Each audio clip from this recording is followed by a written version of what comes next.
Isang mapagpalang gabi sa ating lahat, mga kapatid. I just want to share to you my devotion.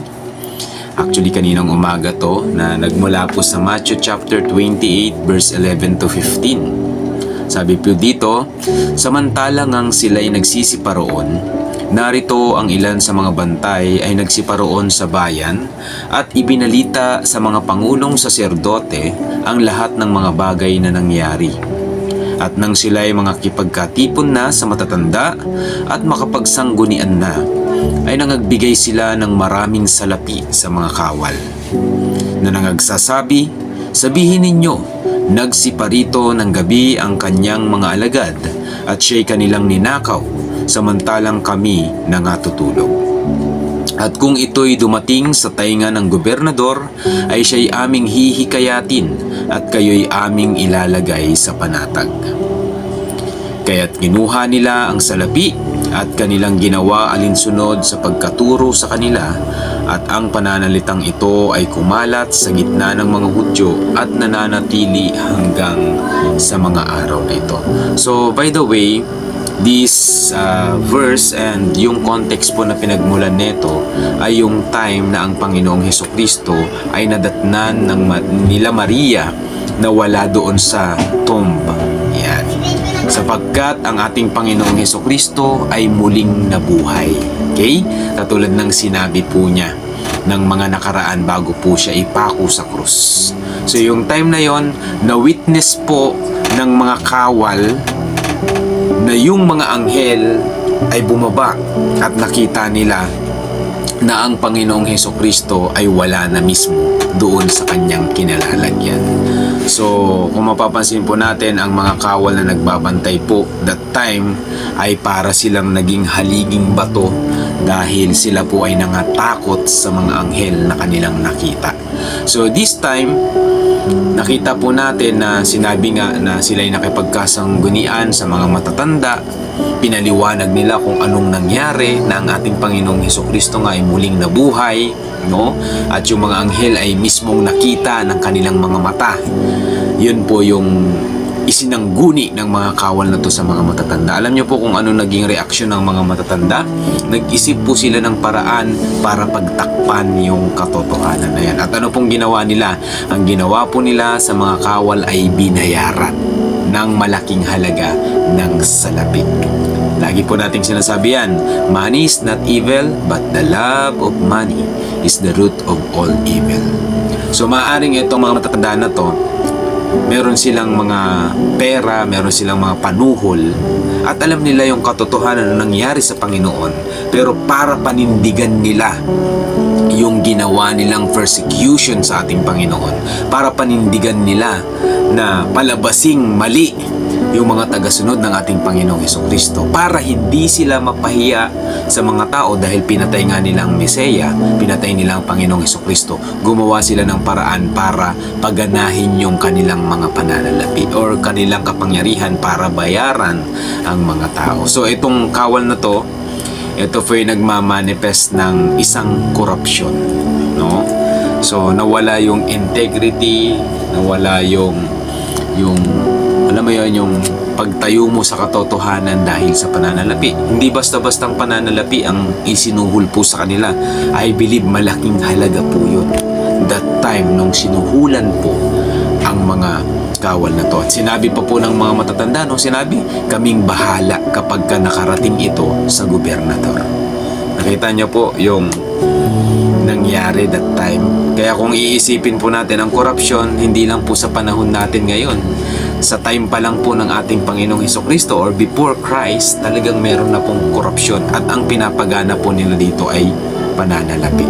So sa panahon natin ngayon, wag na po tayong magtataka kung bakit may korupsyon, bakit ang batas ay para lang sa mayaman, dahil ang lahat ng bagay dito sa mundo ay napapalakad ng pera. Maliban sa mga taong may paninindigan at may pagkatakot sa Panginoon. So yung rema ko po dito, the greatest lies and corruption. Yan. So, bakit ko po sinabing yung rema ko po dito is the greatest lies and corruption? Kasi bakit? Ang Panginoong Jesucristo, bago po siya umakyat sa langit, meron siyang Great Commission para sa kanyang mga disciple. Di ba? Matthew 28, sabi niya, humayo kayo sa lahat ng mga bansa, gawin niyo silang alagad. Ituro niyo sa kanila ang mga tinuro ko sa inyo at bautismohan niyo sila sa pangalan ng Ama, ng Anak at ng Espiritu Santo. Kung merong Great Commission ng ating Panginoon, eto namang mga matatandang pare, mga pariseyo, no, that time, meron naman silang the greatest lies and corruption. Yan. Pinagtakpan nila sa pamamagitan ng salapi yung katotohanan. Kaya nga sabi doon, di ba, hanggang sa mga panahon na to ay kumalat yung kasinungalingan na yun, na binayaran ng mga matatanda yung kawal. Pero ang lumabas na katotohanan, pinalabas po nila na ninakaw ang katawan ng ating Panginoong Jesucristo, na which is muling nabuhay. Ayan. So hanggang sa mga panahon na to, yun yung pinapaniwalaan ng mga Hudyo. Mga Hudyo, sa ating mga Kristiyano, dapat alam na natin to kasi mismong Biblia na ating pinapanampalatayanan ang nagsabi. No? At talagang ang Panginoon mismo ang gumagawa ng paraan para maunawaan natin na ang mundong ito ay punong-puno ng mga kasinungalingan. No? Kaya wag na tayong magtataka kung bakit binabaligtad yung katotohanan. Yung katotohanan nagiging kasinungalingan, yung kasinungalingan nagiging katotohanan. Huwag na po tayo magtaka dahil ang nagro-rule po sa mundong ito walang iba kundi si Satanas. Okay? So may reflection here is dito natin makikita kung how they pursue to deny Jesus kahit pa nakita na mismo ng mga kawal na bantay sa libingan ni Jesus na siya ay muling nabuhay. Imbis na manampalataya ay mas pinili pa nilang magbulag-bulagan at pagtakpan ang katotohanan. Kung mapapansin natin sa ating panahon, ganun din ang nangyayari na ang katotohanan ay nagiging kasinungalingan at ang kasinungalingan ay nagiging katotohanan. So my motivation here is stay awake, Jesus is coming. Manatili po tayong gising, manatili po tayong aware sa paligid natin, magmasid po tayo, no? Manalangin, kasi yun ang sabi ng scripture, watch and pray. Pag sa sinabing watch and pray, dapat nagmamasid ka, dapat nag-aaral ka, dapat may ginagawa ka.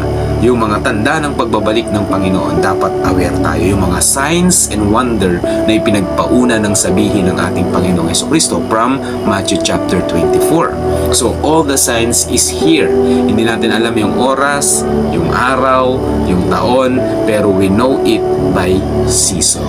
Okay? Alam natin yung panahon ay talagang nagbabadya at nagsasabi na ang Panginoong Jesucristo ay darating sa mga oras na hindi natin alam.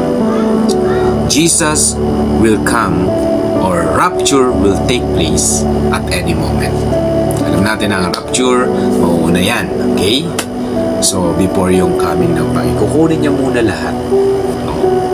Para bakit? Bakit kukunin ng Panginoon ang lahat ng Kanya? Kasi hindi po pwedeng madamay sa puot ng Diyos yung mga tapat. Same like what happened in the time of Lot. No? Na bago ibuhos ng Panginoon ang kanyang galit, inalis niya muna si Lot at yung pamilya niya sa lugar na yun. Maliban dun sa asawa niya na naging haliging asin dahil hindi sumunod sa mga payo at babala sa kanila na huwag lilingon or huwag lilingunin ang lugar kapag ka sila ay lumalayo na dito. Okay? So, application, I will stand firm and I will pursue the truth because the truth will set people free. Okay? Ulitin ko po. Application, I will stand firm and I will pursue the truth because the truth will set people free. So, yun lamang po. At nawa nakatulong po ito sa atin upang maunawaan po natin na we are in the right path. At alam po natin bilang mga Kristiyano, wag na wag po tayong magpapadala sa any kind of distraction, any kind of corruption, no? Kasi bakit? Yan po ay isang kapamaraanan ng dyablo para tayo ay pabagsakin. Tandaan niyo po ito, ang napagkakatiwalaan sa maliit na bagay ay napagkakatiwalaan sa mas malaki. Kung hindi tayo mapagkatiwalaan sa maliit na bagay, paano tayo pagkakatiwalaan ng Panginoon sa mas malaking bagay? Kung masisilaw ka sa maliit na bagay, di hamak na mas masisilaw ka sa mas malaking bagay. Kaya manindigan, kahit gaano kahirap ang buhay natin, wag na wag nating ipagpapalit sa kahit na anong halaga ng pera ang integridad na ibinigay sa atin ng Panginoon. Wag na wag nating ipagpapalit ang halaga ng integridad natin sa kahit na anong halaga ng kayamanan sa mundo. Tandaan niyo po ito, piso man o kahit na anong halaga na ikaw ay magkompromiso, kasalanan po yan sa Panginoon. Okay? So yun lamang po, and nawa natuto tayo sa bagay na to, manindigan. Huwag magpapadala sa kahit na pisong tukso. God bless you all in Jesus' name.